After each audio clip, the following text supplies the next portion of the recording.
bienvenidos a mi Odisea Literaria. Yo soy Estíbaliz y hoy os traigo un vídeo de consejos o truquitos para empezar a leer en inglés, porque es algo por lo que me preguntáis mucho, sobre todo a través de Instagram. Lo que sí que quiero puntualizar es que esto no va a ser una lista de recomendaciones de libros concretos por los que empezar, sino que es una lista de consejos generales. La segunda puntualización es que esta lista de consejos está basada en lo que me sirvió a mí en su momento cuando estaba empezando a leer en inglés. Por lo tanto, si estos consejos los aplicáis y no os sirven, no os preocupéis, simplemente es cuestión de buscar otras maneras de hacerlo porque ninguna persona es igual y ningún método es infalible. Mi primer consejo es que os lo toméis con calma, que vayáis poco a poco. Yo sé que lo que más ilusión hace de poder leer en inglés es leer libros que sabemos que nos van a encantar y a grandes autores que o bien no nos traen a España o tardan mucho en traernos los traducidos. Autores como Sarah J. Maas o Cassandra Clare,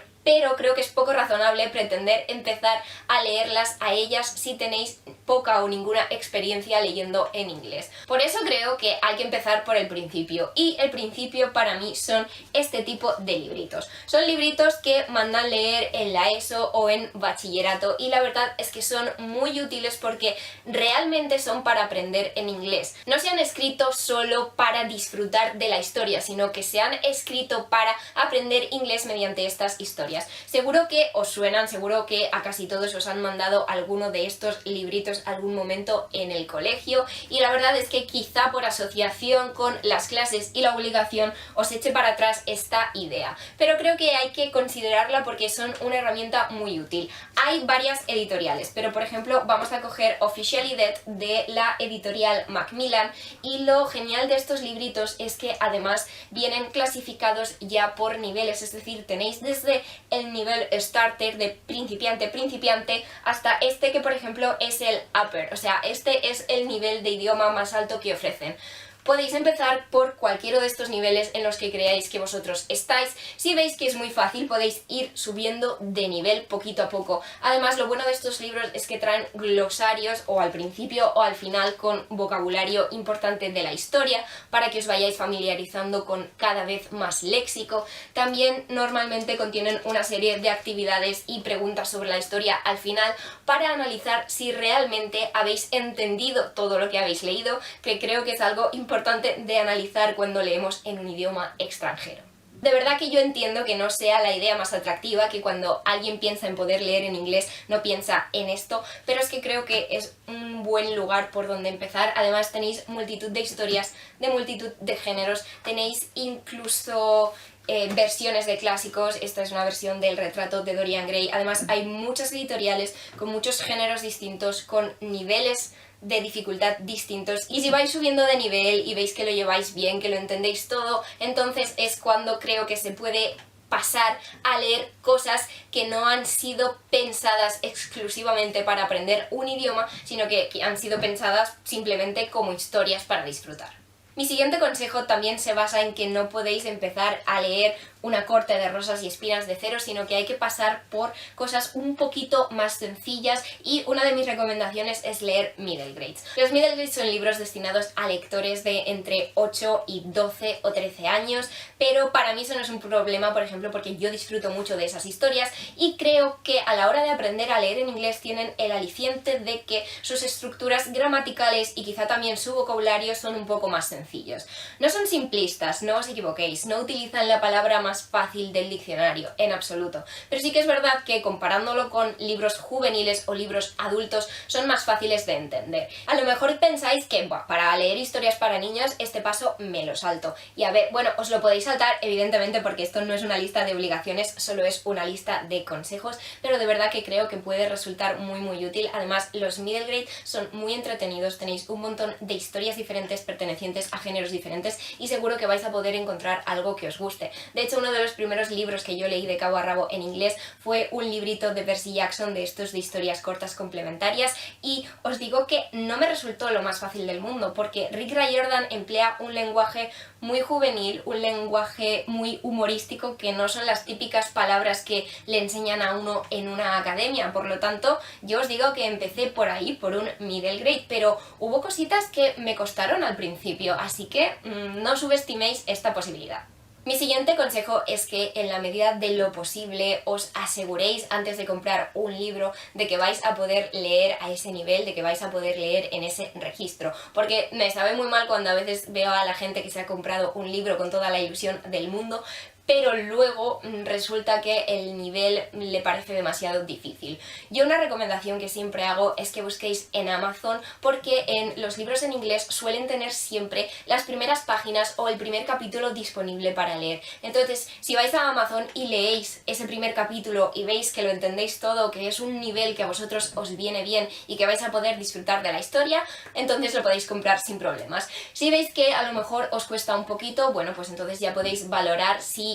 os hace tanta ilusión leer lo que os vais a esforzar, aunque tengáis que hacerlo con el diccionario al lado, o si preferís pasar a otra historia que quizás sea un poquito más fácil en lo que se refiere al nivel de inglés. Pero aún así, otro de mis consejos es que no os avergüence tener que estar leyendo con el diccionario al lado o con el móvil al lado para consultar los significados de las palabras. Veo mucha gente que no le gusta esta opción, que lo que quieren es abrir el libro y poder leerlo del tirón. Y sí, eso es lo ideal, pero cuando se está empezando es que no tiene nada de malo consultar un diccionario, no tiene nada de malo utilizar todas las herramientas a nuestro alcance, de verdad. Y yo lo hago, por ejemplo, ahora en inglés ya no, porque bueno, ya son muchos años leyendo en inglés, trabajo a diario con el inglés y ya no tengo grandes problemas, pero por ejemplo lo hago con el francés, que es un idioma que, aunque he estudiado, tengo un poquito más oxidado porque no lo utilizo tan a menudo, y yo el último libro en francés que leí, lo leí con el diccionario al lado. Porque es algo necesario y ya os digo, es algo totalmente normal cuando estás leyendo en un idioma que no es el tuyo propio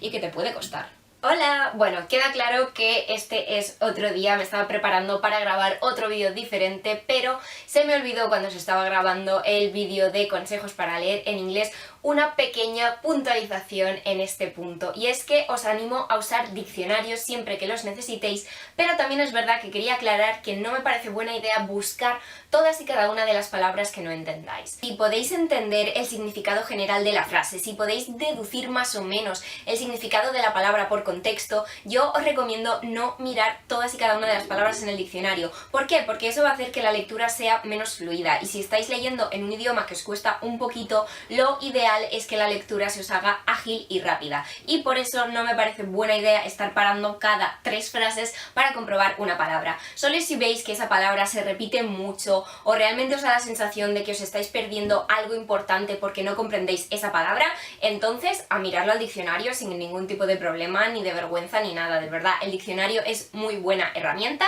pero hay que saber cuándo y cómo usarla. Otro truco que se parece un pelín al de leer el primer capítulo en Amazon es utilizar la plataforma de NetGalley. Lo que sí que es verdad es que este consejo solo podéis aplicarlo si tenéis una cuenta literaria, ya sea en Bookstagram, si tenéis un blog o un canal de YouTube dedicado a libros. ¿Por qué? Porque NetGalley es una plataforma que se dedica a enviar copias digitales avanzadas de libros que todavía no se han publicado para que la gente los reseñe en su plataforma, en la plataforma de Amazon, en Goodreads y luego pues ya os digo, en el resto de redes, YouTube, Instagram, blogs, etc. Vosotros os registráis, ellos ofrecen una lista increíble de libros, tienen muchísima variedad. Lo que sí que es verdad es que no os van a conceder tampoco todos los libros. Si veis que un libro os interesa, podéis solicitarlo, si es que tienen las solicitudes abiertas, y entonces ellos decidirán si os lo conceden o no para que podáis leerlo y hacer esa reseña. Pero como tienen una gran variedad de historias y de géneros, de verdad, si echáis un vistazo a su página web es que tienen absolutamente de todo, hasta novelas gráficas. Por lo tanto, creo que es una buena manera de empezar a leer en inglés más seguido, de coger el hábito de leer en inglés, pero gratis. Bueno, no absolutamente gratis, esto es como una colaboración aquí en España, solo que en digital, pero ellos os mandan un libro a cambio de una reseña. La parte de la reseña la tenéis que cumplir, pero no tenéis que gastaros el dinero en comprar un libro que a lo mejor no sabéis si vais a poder seguir bien. Y mi último consejo también sería que probarais primero con historias que ya conozcáis, por ejemplo con Harry Potter. Si os sabéis Harry Potter de memoria porque os habéis visto la película un montón de veces, porque habéis leído el libro en español un montón de veces, creo que ese tipo de historias